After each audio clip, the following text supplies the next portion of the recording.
Bismillah, Assalamualaikum warahmatullahi wabarakatuh. Alhamdulillahi nahmaduhu wa nasta'inuhu wa nastaghfiruhu wa na'udzu billahi min syururi anfusina wa min sayyiati a'malina. May yahdihillahu fala mudhillalah wa may yudlil fala hadiyalah. Asyhadu an la ilaha illallah wahdahu la syarikalah wa asyhadu anna Muhammadan abduhu wa rasuluh. Allahumma inni a'udzubika min ilmin la yanfa' wa min qalbin la yakhsha wa min nafsin la tashba wa min da'watin la yustajabu laha. Ya Allah, aku berlindung kepadamu dari ilmu yang tidak bermanfaat, hati yang tidak khusyuk, jiwa yang tidak pernah puas, dan doa yang tidak dikabulkan.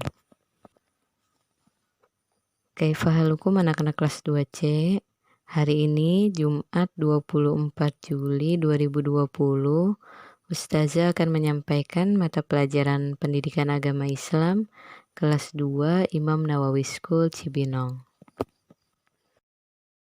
Materi yang akan Ustazah sampaikan adalah tentang berilmu sebelum beramal.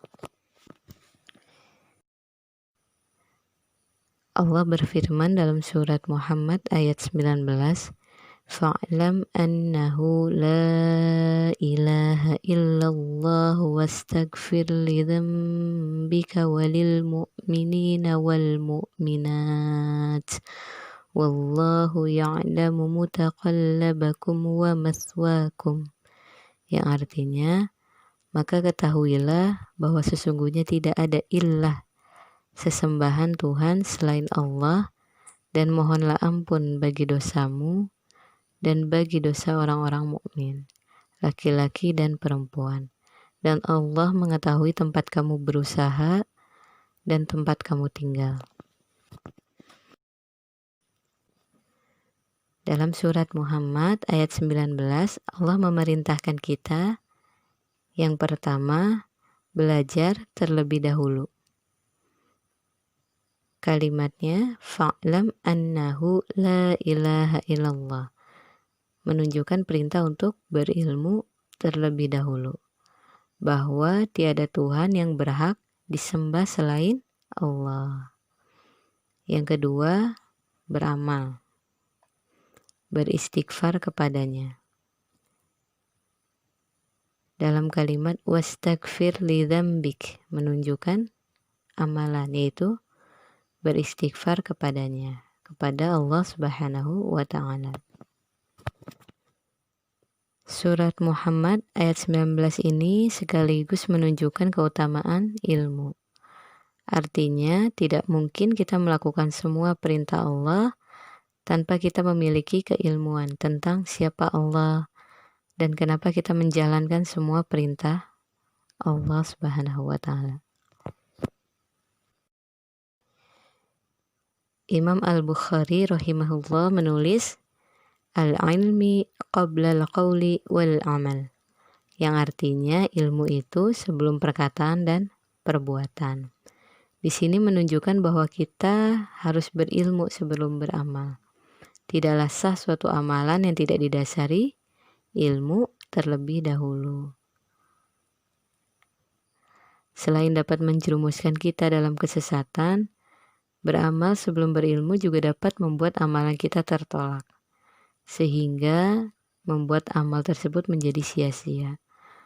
Rasulullah SAW bersabda yang artinya, siapa yang beramal tanpa dasar dari kami, maka amalan tersebut tertolak. Hadis riwayat Muslim.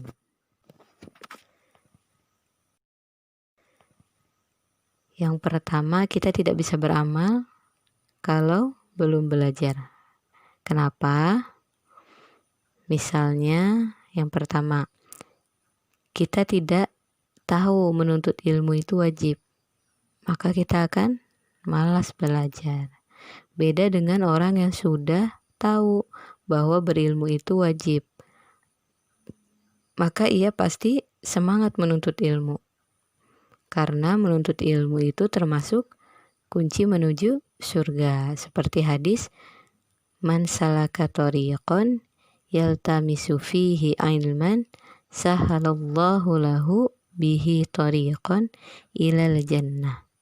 Barang siapa yang menempuh perjalanan menuntut ilmu, maka Allah akan mudahkan jalan baginya menuju surga. Yang kedua, tidak bisa sholat atau berwudu jika belum belajar cara berwudu. Yang ketiga, tidak tahu puasa itu wajib jika kita sendiri belum belajar hukum dari puasa itu. Yang keempat, demikian pula amalan-amalan atau ibadah-ibadah umat Islam yang lain. Kita tidak bisa mengamalkannya sebelum kita mengetahui ilmunya.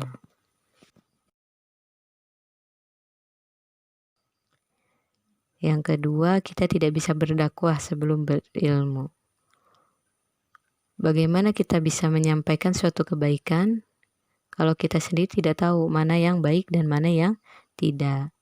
Bagaimana kita bisa mengajak teman atau orang lain kepada kebenaran kalau kita belum belajar mana yang benar dan mana yang salah? Contohnya, bisakah kita menceritakan kepada teman-teman kita binatang yang belum pernah kita lihat sebelumnya? Kita tidak tahu tapi kita bisa menceritakan. Apakah bisa? Demikian juga tidak bisa menceritakan tentang agama Islam kalau kita sendiri belum pernah belajar agama Islam.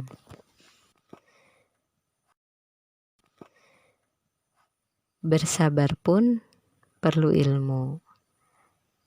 Jika kita belum berilmu, kita tidak tahu ilmunya, maka kita bisa salah dalam bersabar. Kita tidak bisa membedakan kapan waktu kita bersyukur, kapan waktu kita untuk bersabar. Contohnya, saat kita mendapat rezeki berapapun kecilnya, maka apa yang harus kita lakukan? Bersyukur atau bersabar ketika mendapatkan rezeki? Kita harus bersyukur, bukan bersabar, walaupun rezekinya sedikit mungkin. Karena dengan bersyukur kepada Allah, Allah akan tambahkan rezeki kita. Semoga Allah mudahkan Ananda untuk memahami materi pelajaran yang Ustazah sampaikan hari ini dan dapat mengamalkannya dalam kehidupan sehari-hari.